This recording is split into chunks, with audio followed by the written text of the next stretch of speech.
Hello and welcome to Sound of Hope News. I'm Liam O'Neill and here is your June 21st China Brief. TikTok is reading our private data, according to a news report. Xi Jinping tries wooing the European Union. Bilingual live streaming sales are a smash success. But that success doesn't turn around dismal sales during one of China's most important shopping days.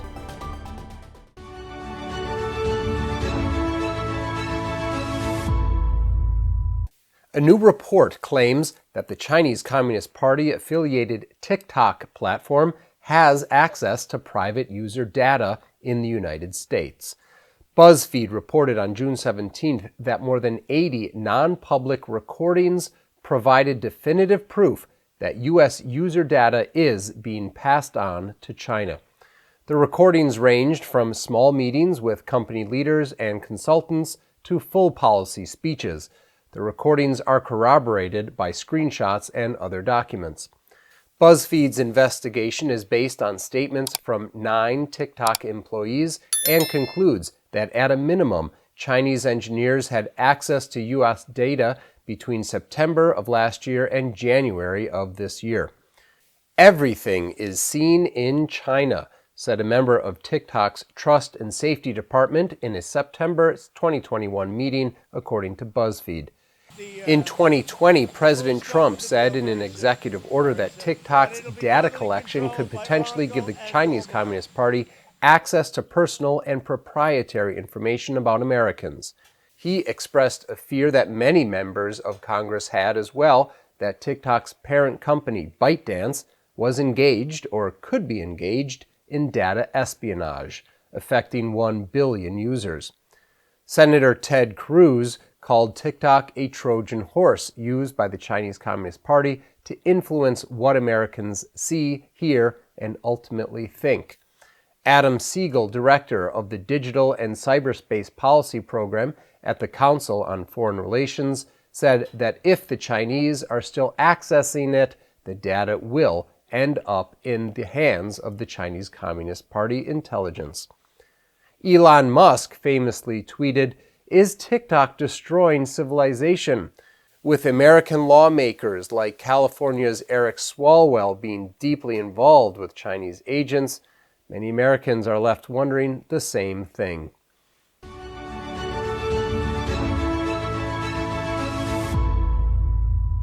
In a bid to woo the European Union, China's leader Xi Jinping consigned a special envoy for a 3-week tour.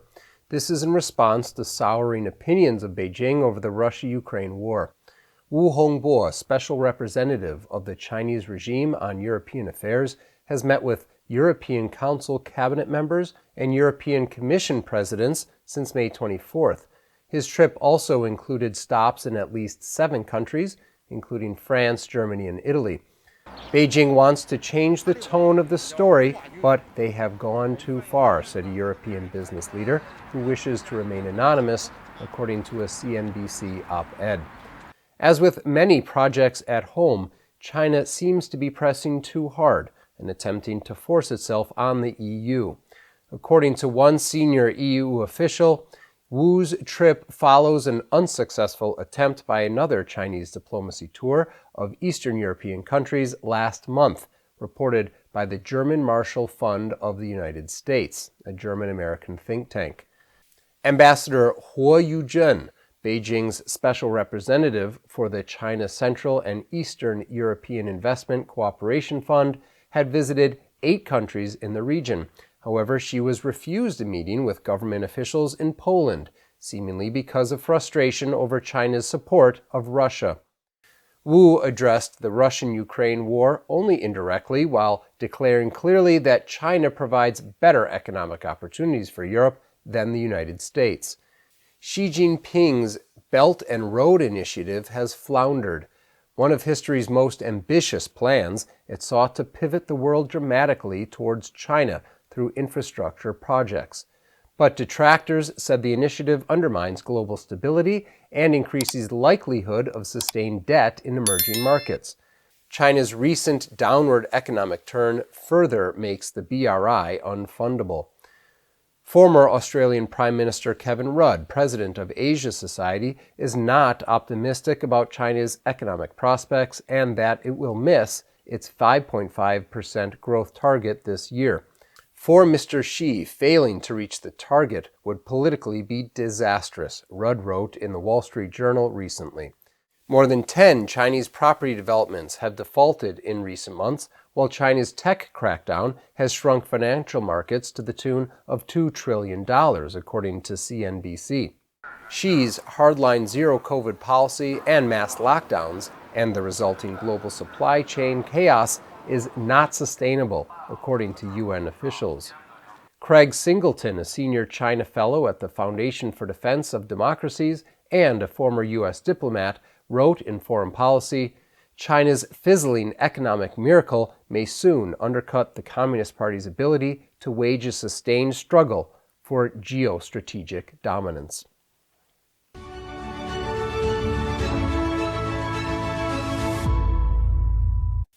New Oriental was a well-known education and tutoring institution in China, but new rules targeting tutoring businesses enacted within the last year brought the company to the brink of bankruptcy. Enter in a little capitalistic reinvention, and now the company seems to be thriving once again, this time in online sales. The company's teachers turned salespeople are all the rage for their earnest and learned approach to selling products online. As former teachers, the hosts don't just hawk the products, they teach the product. While selling rice, for example, you might get a lesson in the importance of Socrates, Hegel, and Shakespeare. In introducing a line of encyclopedias, one teacher salesperson shared that there is enough iron in the human body to make a 7-centimeter nail. Viewers love the extra information and are touched by the host's optimism and determination. Their delivery might seem slightly awkward, but the sincerity they bring has endeared them to thousands of viewers. I just wanted to buy some corn, but you made me cry, said one post on Weibo. They have a wealth of knowledge and will often touch on astronomy, geography, ambition, and even life's great questions. New Oriental's live streaming sales have quickly captured the attention of viewers and consumers. One Saturday afternoon post gathered 16 million viewers. In November 2021, New Oriental closed 1,500 teaching locations and laid off 60,000 employees, but founder Yu Minhong began looking for a new direction right away. At the beginning of this year, New Oriental Online established an e-commerce platform centered on the selection and sales of agricultural products. New Oriental's successful transformation and bilingual live streaming sales show that people still have a desire for knowledge, fun, and personal interaction.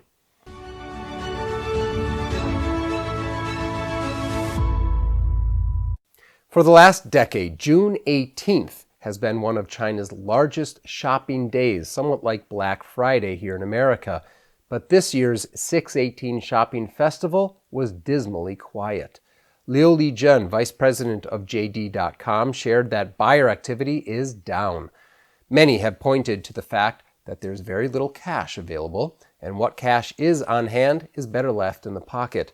As one shopper said, the epidemic can show up any time. Holding on to cash is the best strategy. Merchants report spring and summer sales are off by nearly half, and merchandise returns are nearly 60%. Another reason for the downturn is that popular online salespeople have disappeared. Most notable of all is Li Jiaqi, China's #1 online seller, until weeks ago when he disappeared during a June 4th event that showcased a cake resembling an army tank. The live stream went dead and he hasn't broadcast since. Many understand that this was because censors thought the tank was a veiled reference to the June 4th massacre of 1989. Online giants such as Alibaba and JD.com are trying to entice buyers with massive discounts, according to CNBC, but no one is buying. And that's all we have for today. Thanks so much for watching. We'll see you tomorrow for more China Briefs.